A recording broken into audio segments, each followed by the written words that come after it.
hindi ka malulunod basta kasama mo ang Diyos.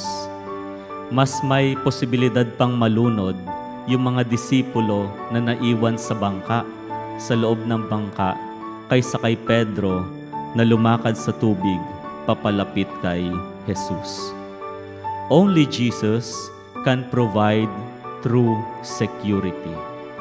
From Jesus comes our salvation. Jesus is over and above the elements. He is over and above nature, including water. And we are amazed. Nakakamangha, si Jesus kaya niyang lumakad sa tubig. Pero hindi ba mas nakamamangha tayong mga tao? Kahit hindi natin kayang lumakad sa tubig, kaya nating malunod. Pwede tayong malunod kahit nasa lupa. Pwede tayong malunod sa utang. Pwede tayong malunod sa ating mga bisyo. Pwede tayong malunod sa ating mga kasalanan.